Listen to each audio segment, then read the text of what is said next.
Assalamualaikum warahmatullahi wabarakatuh.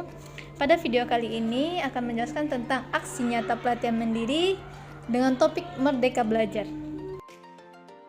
Yang pertama yaitu mengenali dan memahami diri sebagai pendidik.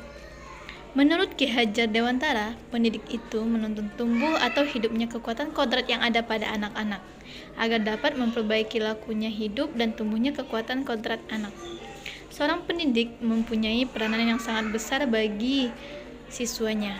Untuk itu, sejak merancang, memfasilitasi, hingga menilai proses pembelajaran, guru harus hadir secara utuh. Setiap hal kecil yang disampaikan guru di kelas akan berkontribusi pada kecakapan hidup anak saat dewasa. Semua yang dirancang untuk disimak siswa harus bertujuan, karena ketika guru sedang mengajar di kelas, sebenarnya sedang membentuk masyarakat di masa depan. Menurut Ki Haji Dewantara, pendidikan umumnya berarti daya upaya untuk memajukan bertumbuhnya budi pekerti, pikiran, dan tubuh anak. Yang kedua yaitu mendidik dan mengajar. Pengajaran adalah suatu cara menyampaikan ilmu atau manfaat bagi hidup anak-anak secara lahir maupun batin. Maka pengajaran adalah salah satu bagian dari pendidikan, sama halnya dengan mengajar yang merupakan salah satu bagian dari mendidik. Pendidikan merupakan tempat menaburkan benih-benih kebudayaan yang hidup dalam masyarakat sekaligus sebagai instrumen tumbuhnya unsur peradaban.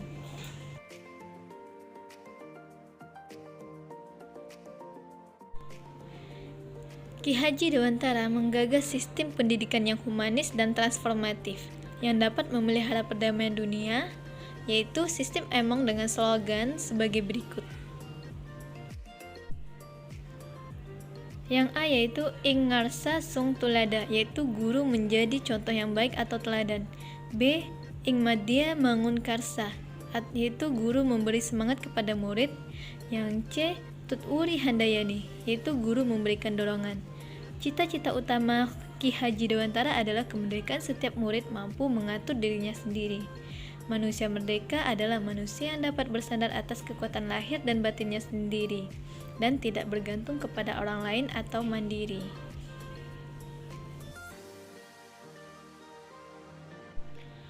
Pendidikan atau tuntunan seyogyanya mampu memberikan didikan lahir maupun didikan batin kepada para murid agar terpenuhi kebutuhan kehidupan dan penghidupannya. Yang ketiga yaitu mendampingi murid dengan utuh dan menyeluruh. Kodrat keadaan merupakan bagian yang tidak terpisahkan dari dasar pendidikan murid. Kodrat keadaan terdiri dari dua hal, yaitu kodrat alam dan kodrat zaman. Menurut Ki Hajar Dewantara, segala perubahan yang terjadi pada murid dihubungkan dengan kodrat keadaan baik alam dan zaman. Kodrat alam merupakan dasar dari pendidikan murid yang berkaitan dengan sifat dan bentuk lingkaran di mana murid tinggal. Guru hendaknya mengajar sesuai dengan kodrat alam murid, sedangkan kodrat zaman adalah dasar dari pendidikan murid yang berhubungan dengan isi dan irama. Asas Trikon yang terdiri dari yang A. Continue, yang merupakan pengembangan yang secara berkesinambungan dilakukan terus-menerus dengan perencanaan yang baik. Prinsip pembelajaran sepanjang hayat, yaitu terdiri atas yang satu, mempunyai kemauan belajar secara sukarela dan berkelanjutan. Kedua, mengoptimalkan potensi diri. Ketiga, meningkatkan kualitas hidup secara berkesinambungan. Keempat, mengikuti perkembangan ilmu pengetahuan, teknologi, masyarakat, dan sosial. Yang kelima, menghadapi tantangan masa depan dan mengubahnya menjadi peluang. Yang B. Konvergen. Bersama bangsa lain mengusahakan terbinanya karakter dunia sebagai kesatuan budaya umat manusia sedunia, tanpa mengorbankan nilai atau identitas bangsa masing-masing. Menurut Ki Hajar Dewantara, Indonesia mempunyai beraneka ragam budaya yang perlu kita jaga dan rawat. Maka kita hendaknya tidak lantas meniru kebudayaan bangsa lain dan melupakan kebudayaan dari leluhur, tetapi menerima budaya asing yang sesuai dengan kepribadian bangsa Indonesia. Kemampuan pengaturan belajar mandiri menjadi bekal murid sebagai seorang pembelajar sepanjang hayat. Yang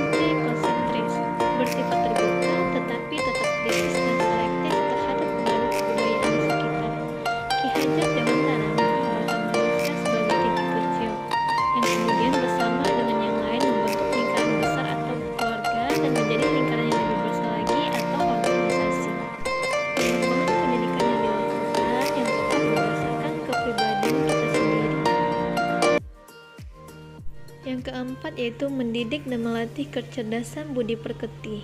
Budi pekerti atau watak merupakan hasil dari bersatunya gerakan pikiran, perasaan, dan kehendak atau kemauan, sehingga menimbulkan suatu tenaga atau perpaduan antara cipta dan rasa, sehingga menghasilkan karsa. Menurut Ki Haji Dewantara, budi pekerti atau watak merupakan kodrat setiap manusia, sehingga kita sebagai pendidik perlu memahami kodrat itu dan dapat mendampingi tumbuhnya kecakapan budi pekerti murid dalam kegiatan-kegiatan pembelajaran yang dialaminya. Teori konvergensi. Teori konvergensi didasarkan pada dua teori utama, yaitu pertama, teori tabula rasa yang beranggapan bahwa kodrat anak ibarat kertas kosong yang dapat diisi dan ditulis oleh pendidik dengan pengetahuan dan wawasan yang diinginkan pendidik. Yang kedua, teori negatif yang beranggapan bahwa kodrat anak ibarat kertas yang sudah terisi penuh dengan berbagai macam coretan dan tulisan.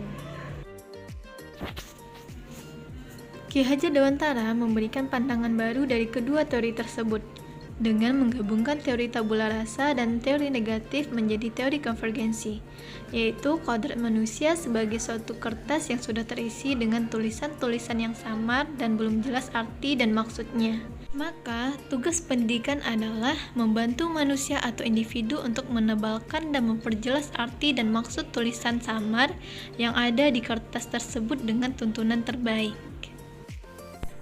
Melalui proses pendidikan, kecakapan budi pekerti murid bertumbuh dan berkembang sehingga mampu mengendalikan tabiat asli dan watak biologis akan semakin tersamarkan dan menebalkan watak-watak baik murid yang akan mewujudkan kepribadian dan budi pekerti yang baik. Yang kelima yaitu pendidikan yang mengantarkan keselamatan dan kebahagiaan.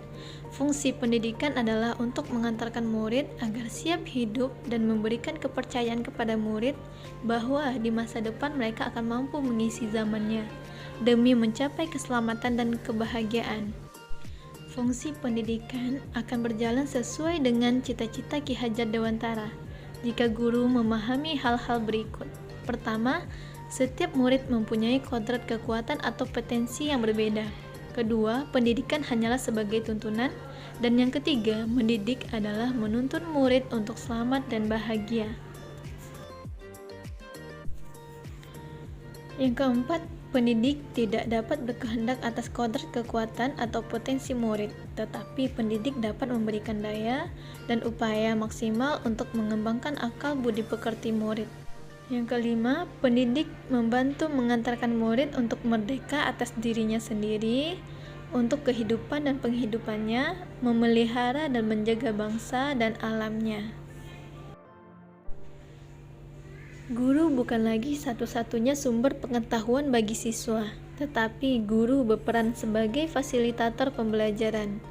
Sebagai fasilitator, guru menempatkan murid sebagai subjek atau individu aktif dalam pembelajaran untuk mencari dan membangun pemahamannya sendiri. Tuntunan pembelajaran abad 21 yaitu: pertama, menjadi pembelajar sepanjang hayat; kedua, membangun konteks diri serta identitas suatu bangsa. Menurut Ki Hajar Dewantara, tugas pendidik adalah mengembangkan seluruh potensi yang dimiliki murid, yaitu kecerdasan rasa, karsa, cipta, dan karya, agar murid menjadi manusia seutuhnya. Itulah penjelasan tentang aksi nyata pelatihan mandiri dengan topik Merdeka Belajar. Terima kasih sudah menonton. Assalamualaikum warahmatullahi wabarakatuh.